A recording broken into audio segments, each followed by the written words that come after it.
What's up, guys? Happy Wednesday. Welcome back to Lazy Couch Thoughts. So, the unwritten rules of baseball are dead.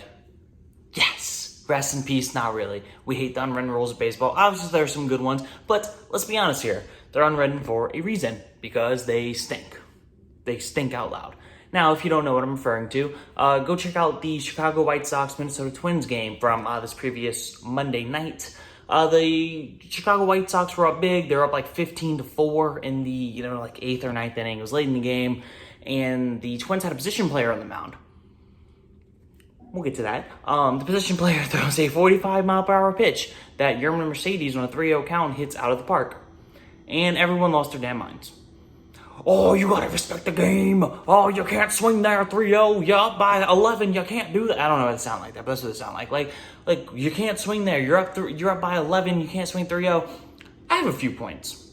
One, no. You know what? You know what's more disrespectful to the game than someone swinging at a 3-0 count whenever they're up 11? You putting a position player, somebody that doesn't pitch, in the pitch. Like for real, like that's more disrespectful to the game than like you giving up there than the other team keep playing.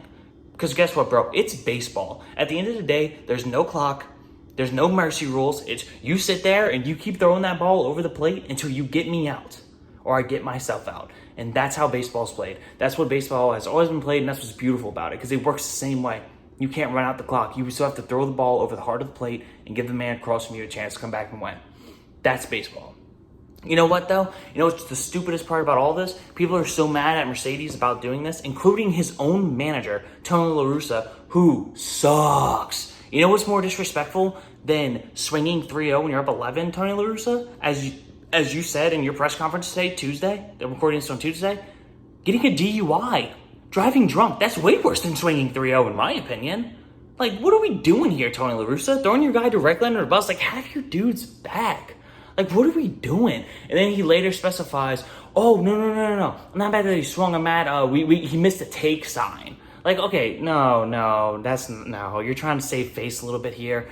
He was like, well, I wouldn't have cared if it was 3-1 count. I'm like, okay, even if that's the case, why are you giving your player take in that situation?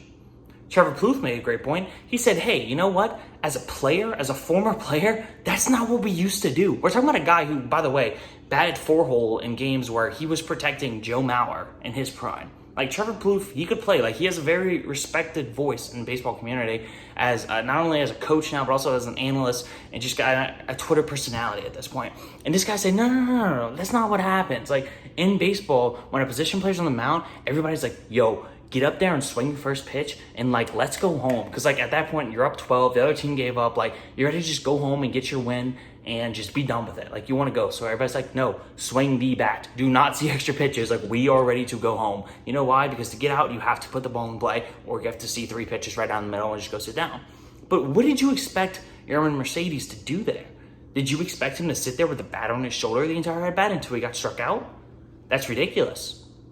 Also, let's talk about this for a second. This man's 28 years old, journeyman. He had 1 at-bat in his entire big league career before this year, his last season. He is now, this season, he has a 177 OPS plus. He has an OPS in the upper 900s. This dude is batting like 360. Like, this is a guy who all of these stats matter. He's 28 years old. He hasn't seen a true big league like contract yet. He's trying to earn that.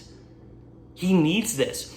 And if you don't understand the way that, like, the contract situations work, the way the arbitration system works in the big leagues, every single stat matters. And yes, I know a home run when you're up 11 against a position player on a 3-0 count, it shouldn't weigh as much as it would against, bottom of the ninth, down 3-2, 2 outs against Chapman. But guess what? It does. Because in arbitration, they don't say you hit this against this against this. It's, hey, you hit 30 home runs, 100 RBI, you batted 300 with a 900 OPS. You were comparable to this player. This person got this, we side with you. That's how it works. That's how the arbitration process works. And as stupid as it is, 29 home runs isn't valued as much as 30. And guess what? If I told you, hey, this dude finished with 29 home runs, and you were like, yeah, like, that's awesome. You'd be like, well, this dude finished with 30. You'd be like, and it's the same thing. But an arbitration process is like, no way, that's awesome. Like, it's like a big deal. Like, it's a big difference in that process. Same thing with 19 and 20. Now, let me take this to you.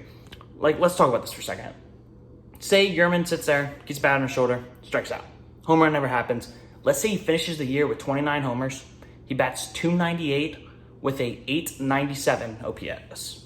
Say if that home run, if he would have hit a homer, he would have been in 99 RBI. He would have finished with 100 RBI, 30 homers, 300 batting average, 900 OPS. I guarantee you the difference in the contracts that he could be able to get in arbitration. He's not arbitration eligible for another 2 years, by the way, because of he's a journeyman. He's 28 years old, and he's just now playing his first full major league season. So that matters. It is a huge difference, and it is projected that every home run you hit is a difference between $45,000 and $50,000. $50,000. That home run is worth $50,000 in the arbitration process. That's a big deal to somebody like him, somebody who hasn't gotten a big league paycheck yet, a true contract, a true big league contract yet. This is a huge deal for this guy.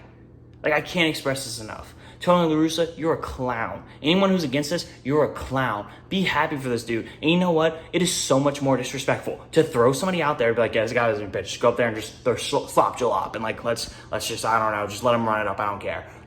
That's more disrespectful than someone hitting a fastball, a 45-mile-per-hour pitch that just was leaked right over the plate. And you know what? I love what Mercedes said. He said, no, I didn't do anything wrong. He was like, I'm going to keep doing that over and over again. You know why? Because that's me. And for me to take that pitch right there, that's not playing like me. And I got here playing like me, and I'm going to continue playing like me. And this is a dude who is crushing the ball. That should be the story right now. This journeyman has a 177 OPS plus.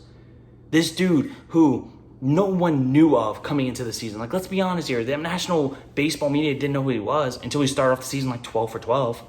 This dude is an animal. That's what we should be talking about right now. We shouldn't be talking about some stupid unwritten rule that says, oh, if you're beating someone, don't beat them too bad.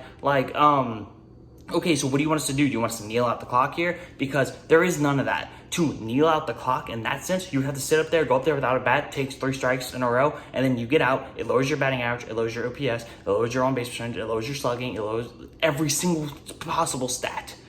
It increases your strikeouts, it increases your strikeout percentage, it decreases your walk percentage, it decreases your home run percentage, it decreases everything good. All it can do is mess you up statistically. And you know what? This game nowadays, it is so statistic driven when it comes to contracts and everything like that. And I want you to be selfish in that situation. This team in this situation earned the right to be selfish. You're up 15-4. You earn that right to say, hey, you know what? I'm going to keep playing. I want to, boost my stats here. It's kind of like whenever you're playing the show, and I know this is a stupid thing, but whenever you're playing against somebody online and he doesn't quit and he just keeps playing and he keeps playing, you're like, okay, well, I'm just going to keep beating the hell out of you. What's the difference there? Should I sit there and not swing at any pitches and give him a chance to come back? I mean, obviously it's a video game. It's a little different, but not really. You can break it down on that simple of a level to where it is just silly either way. Now, overall, it's just very stupid. I'm so tired of having these conversations. And it looks like for the majority of the people really agree and are on Mercedes' side, which is good. Shout out to Tatis for bearing this cross last year. Is a little bit more split, but that's whenever everybody was like, no, this is kind of stupid. Why are we against this guy? But shout out to Mercedes. Bro, that was awesome. Keep doing you. Next time, hit a helicopter wings flying around the bases and start pointing at the pitcher and air hump or something. That'd be pretty cool. I mean, I wouldn't mind it, you know what I mean? But anyways, guys, thank you for watching. If you enjoyed the video, please like and subscribe for more content like this. Leave a comment below what you think about the entire situation. Tell me why you think, it's okay for him to swing and maybe why not. But in the sense of just a pure contract alone, regardless of any unwritten rules, it was the right move to do, and I hope he keeps just continues to do it. But anyways, guys, I will see you guys on Friday. Have a great rest of your week, and I'll see you guys Friday. Peace.